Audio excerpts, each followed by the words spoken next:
Bonjour les filles, je suis tellement contente que tu me rejoignes pour cette conversation qu'on va avoir ensemble aujourd'hui avec SH Faire qui célèbre et encourage les femmes à avoir une influence dans toutes les sphères de leur vie. Et je suis tellement contente d'avoir mon amie Lee avec moi pour la conversation d'aujourd'hui.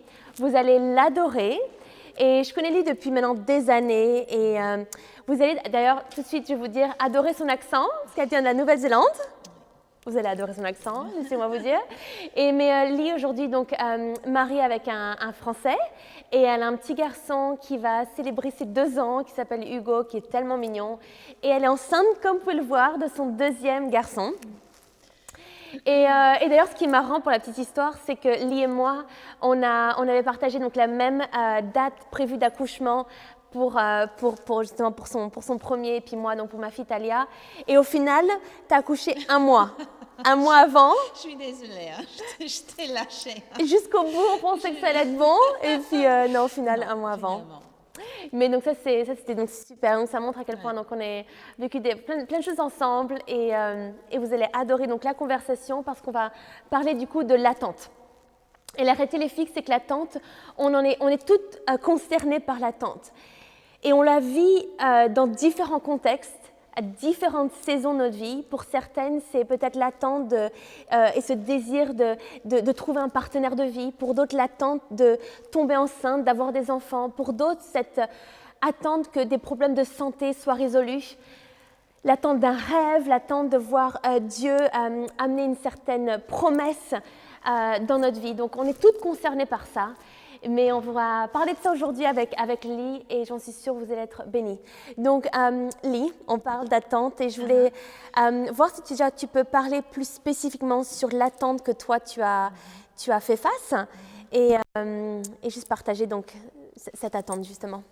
Nous, on a attendu 6 ans pour commencer notre famille. Donc, nous, c'était une attente d'une fertilité. C'était ça nommé par les médecins. C'était pas prévu. On n'avait pas des conditions avant. Voilà, on ne s'attendait pas à ça. Et c'était bien sûr plus long que prévu et plus long que souhaité. Donc, c'était 6 ans très longs. Très douloureux, je peux le dire. C'était pas toujours facile, côté émotionnel, gérer ses pensées et côté physique aussi. On a passé par des moments assez difficiles, un peu trop de fois aux urgences à l'hôpital à minuit. Mais voilà, on a passé par ça et c'est fini maintenant. Oui, absolument. Ouais. Je connais très bien l'attente. Ouais, donc du coup, c'est super qu'on puisse vraiment parler un petit peu de ça avant de pouvoir aussi donner des clés sur comment vivre cette attente. Parce qu'on voit aujourd'hui, je veux dire, tu vois la fin, là, au final, l'aboutissement de cette attente et la percée dans ta vie. Donc du coup, pour venir donc, du coup, à peut-être la première fois où tu as dû gérer la mauvaise nouvelle, la déception, quelle a été ta réaction? Comment est-ce que tu as réagi et fait face du coup aussi à toutes les différentes périodes de déception? Je pense qu'on a passé par toutes les étapes, toutes les manières de penser possibles pour justement comprendre la situation. Et quand on reçoit des mauvaises nouvelles, je pense que notre première réaction, c'est de comprendre ce qui se passe. Donc, on a passé par pourquoi moi, pourquoi nous, pourquoi maintenant, qu'est-ce que ça veut dire? Ça veut dire j'ai pas de foi, ça veut dire j'ai péché, ça veut dire je ne le mérite pas, ça veut dire que Dieu n'est plus là. Voilà, tout était remis en question. On a réfléchi sur certaines questions plus longtemps que d'autres, mais voilà, finalement, on se disait trop de choses en fait. Toutes nos questions pour comprendre le pourquoi en fait nous amenaient nulle part. Ouais. On était tellement confus, on comprenait plus dur, il avait plus de sens que finalement, je me suis dit le pourquoi ce n'est pas la bonne question. On a tous des batailles, on ne les choisit pas. C'est ça, c'est devant nous. La question, c'est plutôt comment. Yeah. Et une fois qu'on a passé sur le comment, c'était plus facile à vivre l'attente et après vivre la déception aussi, parce que c'était comment on va faire. C'était plus à propos de est-ce que Dieu est là, est-ce qu'il m'écoute, est-ce que je mérite, est-ce que je suis guérie. C'était plus ça, c'était comment on va faire face à ça, comment on va faire, comment Dieu aide-moi. Et en fait, ça changeait nos prières et c'était quelque chose au début qui était très très important pour nous, en fait, de changer le pourquoi en comment. Ouais, Comment ça, c'est faire, super. comment vivre ça. Et nous, on a pris la décision un peu proactivement, ensemble, de notre témoignage, notre discours, nos proclamations, quand les gens nous posent la question, et même entre nous. On a décidé, dès le départ, qu'on allait toujours rendre gloire à Dieu, si tu veux, de toujours dire Dieu est là, il est toujours avec nous, il nous écoute. Et vraiment répéter et voilà, proclamer en fait les choses qu'on savait, que peut-être c'était pas très simple, on n'avait pas les sentiments peut-être, mais au lieu de vivre par nos sentiments, on essayait vraiment de vivre plutôt par ce qu'on connaît, nos connaissances de sa parole et de lui, son caractère. Ouais, donc ça c'est merveilleux, ouais. Du coup, est-ce qu'il y a aussi peut-être d'autres choses qui t'ont aidé à gérer et à surmonter cette période d'attente? L'une des premières choses qui était très importante pour nous, c'était justement comprendre et toujours déclarer que Dieu restait sur le trône. Juste parce qu'on ne voyait pas tout de suite la réponse à nos prières, ou qu'on a reçu un repos médical qui n'était pas très top, ou voilà, des déceptions comme ça, que ça ne voulait pas dire que Dieu n'était plus là, qu'il n'était plus là avec nous. Et ça, c'était vraiment clé pour nous. Je pense qu'on a tellement l'habitude de penser que Dieu est prouvé par notre circonstance et ce qu'on vit autour de nous, mais c'est pas ça. Il est prouvé par sa parole et souvent on baisse Dieu à nos circonstances. Donc je vois pas ce que je veux, j'ai pas la réponse tout de suite à ma prière, ça veut dire Dieu ne m'écoute pas. Au lieu de dire Dieu m'écoute, il est toujours là, donc et on enlève en fait nos circonstances plutôt vers Dieu que baisser Dieu vers nous. Et ça, c'était très important et ça nous a aidé énormément de dire juste parce qu'on ne le voit pas tout de suite, ça ne veut pas dire que Dieu ne nous écoute pas ou qu'il n'est plus sur le trône. Et la deuxième chose, j'ai parlé avec une copine il y a très longtemps et elle faisait face à un autre challenge et elle m'a dit, il y a un verset dans la Bible qui dit « Le début de la sagesse, c'est la connaissance ». Et elle m'a expliqué que quand elle fait face à quelque chose qu'elle ne connaît pas ou une situation assez difficile, elle va dans la parole pour voir ce que ça dit par rapport à sa situation à elle. Donc très tôt sur le chemin, moi, je suis allée acheter des livres sur la guérison, le plan de Dieu pour la famille, pour en fait comprendre et savoir ce que Dieu disait par rapport à ma situation. Et ça m'a beaucoup aidé à penser sur les bonnes choses, la bonne manière de voir les choses. Et une fois que j'avais compris que c'était le plan de Dieu pour tout le monde d'avoir une famille, ça a devenu beaucoup plus simple et beaucoup plus facile. Absolument. Et ça a aidé à lever toutes les questions de pourquoi. Et ça m'a aidé à aller sur le comment. Donc, je pense que quand on fait face à une saison d'attente, n'importe laquelle, si c'est une saison spécifique qui concerne la guérison, la restauration d'une relation, ou même une promotion au travail, moi j'encourage les filles d'aller chercher en fait des connaissances, soit une étude biblique, un livre de comment faire mieux son time management au travail, comment améliorer ses capacités au travail si on cherche une promotion. Voilà, un livre sur le pardon ou je ne sais pas quoi, mais aller chercher plus de connaissances pour savoir en fait les bons pas à prendre et savoir ce que Dieu dit par rapport à cette situation spécifique. Absolument. Et puis par rapport à ça, je pense aussi du coup, quand on a la connaissance, du coup aussi on a la vérité. Et du coup, on peut combattre peut-être certains mensonges, même peut-être des paroles. Tu sais, probablement, il y a des personnes qui n'ont pas toujours eu des paroles qui s'alignaient à la parole et à la volonté de Dieu pour ta vie. Donc du coup, lorsque tu sais, tu peux t'emparer de bonnes choses et véritablement après aller de l'avant et déclarer ses promesses et puis comme tu dis, avoir la connaissance, vraiment savoir qu'est-ce que dit Dieu par rapport à ça. Donc ça, c'est vraiment bien. Ça nous a beaucoup aidé, en tout cas, ouais. De commencer sur la bonne voie, de comprendre et comme ça donne aussi des versets, des clés, des prières et des voilà. Et j'aime ce que tu as dit aussi juste avant par rapport à on a avec mon mari on avait décidé de comment on allait rentrer dans cette saison et je pense que ça c'est vraiment réaliser l'impact des convictions dans nos vies. Donc du coup, se rappeler l'importance, quelles sont ces convictions dans notre vie. Oui, et ça c'était quelque chose qui était assez fort pour nous, qui était très important à tenir sur le long terme. Pour nous, 6 ans étaient très longs, mais je suis très consciente qu'on avait des amis qui attendaient 12 ans pour commencer la famille. Donc je sais que les attentes sont différentes, mais oui, c'était... Moi, j'ai lisé ma Bible et il parle de, en fait, Jésus m'a sauvé moi quand j'étais à mon moment le plus pire de ma vie. Il m'a pas sauvé quand j'étais chrétien, j'étais pas encore chrétien quand il m'a sauvé. Et donc, il est venu à mon secours quand j'étais au plus bas de plus bas. Et pour moi, quand j'ai compris ça, je me suis rappelée de ça. Alors, c'était logique pour moi maintenant de dire, dans la saison où j'ai besoin de Jésus le plus dans ma vie, pourquoi je le lâcherais? Pourquoi je dis il n'existe plus juste parce que je ne vois pas mon prière tout de suite, ma prière tout de suite.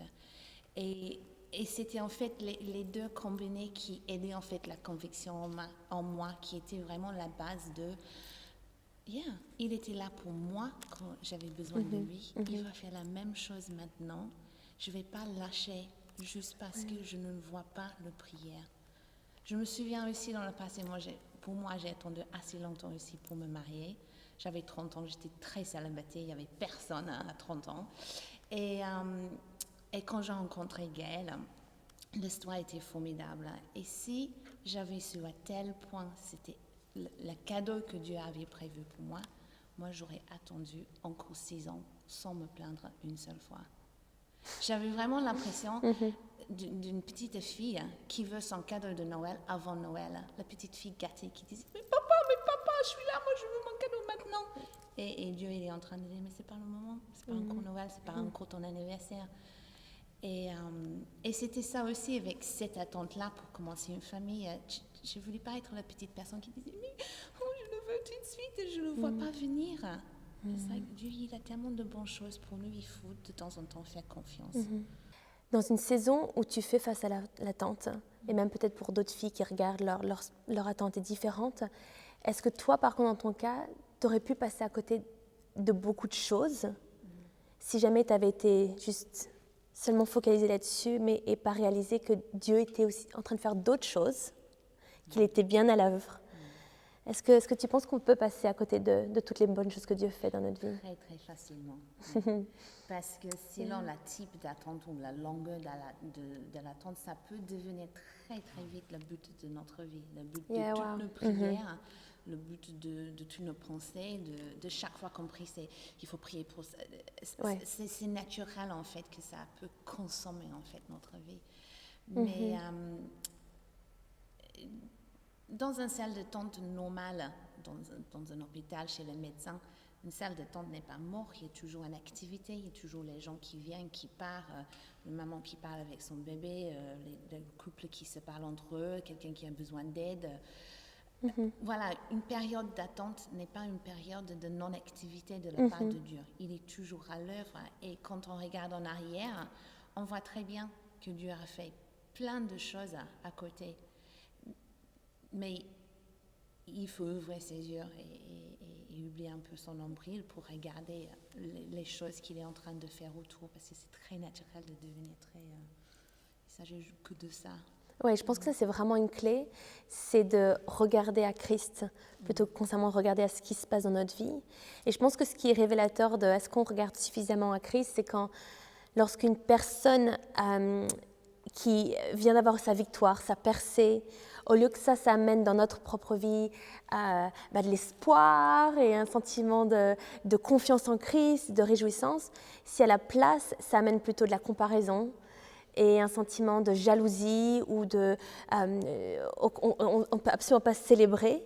Du coup, je pense que c'est révélateur, qu'on a clairement les yeux fixés sur soi. Parce qu'à un moment donné, moi, je me souviens, j'ai commencé en fait à vouloir me concentrer sur moi, à retrécir, si tu veux, ma vie. Je le sentis, c'était un sentiment physique que je ne voulais plus voir les gens, je ne voulais plus vraiment connecter. Voilà, parce que c'était trop difficile et ça commençait à s'agir juste de moi, mon problème, oh, bon, le pauvre de moi. Nan, nan. Mais en fait, Dieu m'a dit non, allez, non, on va arrêter là. Et donc, il m'a montré en fait un verset dans la Bible qui dit la vie de généreuse va de plus large en plus large en plus large. Et voilà, ok God, all right, qu'est-ce qu'on va faire? Et donc j'ai en fait c'était très actif à encourager les autres, à être généreux avec mes paroles, avec mon temps, à toujours poser des questions chez les nouveaux mamans, à fêter en fait des nouvelles et célébrer d'autres personnes autour de moi. Et ça, il y avait un changement radical quand j'ai commencé à faire ça. Ça c'est merveilleux. J'ai pu regarder plus moi, mais les gens autour de moi. J'ai trouvé aussi que la vie était très très belle. Et en célébrant d'autres personnes, ça a gardé mon cœur humble. Et ça m'épargnait aussi justement de comparaison, de jalousie. Et en fait, ça changeait toute l'atmosphère de notre salle d'attente parce qu'au lieu de dire c'est pas encore notre tour, en fait, on était là en train de célébrer les autres autour de moi et c'était plutôt un point d'encouragement pour dire si Dieu l'a fait pour elle, il peut le faire pour moi. Et voilà, ça c'était quelque chose qui était très clé. Pour nous, c'était de garder la vie grande, ne pas retresser la vie. Et en faisant ça, c'est d'être généreux. Mais générosité peut ressembler à d'autres choses. Pour moi, c'était aussi la période où toutes mes copines ont eu les enfants. Donc, j'étais entourée de tout ça. Nombre de fois, j'ai dû t'annoncer la nouvelle. Et voilà, ça changeait énormément, ça. De pouvoir célébrer les autres. C'est une telle clé, et de faire d'une manière authentique. Oui, c'est ça, Mais ce que j'aime, ce que tu as dit par rapport à l'atmosphère, ça change l'atmosphère. Ça n'a pas forcément changé la durée de l'attente. Ça, c'était dans les mains de Dieu, mais c'était toi, tu as pu changer et pleinement vivre tout ce que tu avais à vivre dans cette saison.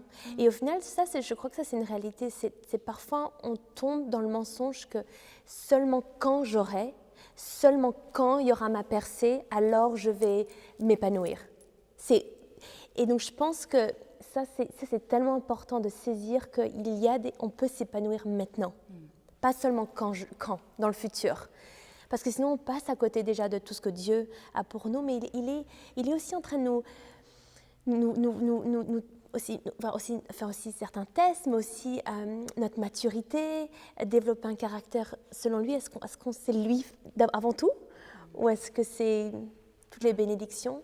Donc je pense que ça c'est vraiment important, c'est d'apprendre à s'épanouir maintenant dans l'attente. Parce que voilà, on est dans une saison d'attente, mais il ne faut pas attendre pour certaines choses. Il faut planifier les vacances, il faut planifier le voyage, il faut acheter la maison, il faut aller de l'avant. Sinon, c'est ingérable. Et Dieu, il est actif, il reste actif pendant cette période. Oui, c'est important. C'est super. Lee, merci pour tout ce que tu as partagé. C'était absolument génial. Et on se réjouit, je me réjouis tellement pour toi, pour le deuxième. J'ai tellement hâte de voir ton petit garçon. Et les filles, sans doute, j'imagine à quel point ça va être un tel encouragement pour toi, pour vous, peut-être dans la saison d'attente auquel tu fais face actuellement, mais peut-être dans le futur. Et ne sous-estime pas vraiment la fidélité de Dieu, ses promesses dans ta vie, dans ta période d'attente. Et rappelle-toi qu'il a absolument tout fait déjà pour chacune d'entre nous. Donc remets sûrement pas en doute sa fidélité, son amour pour toi. Il est fidèle, il a des bonnes choses pour toi dans ta saison d'attente. Et merci les filles d'avoir suivi avec nous et on se retrouve bientôt. Bye bye.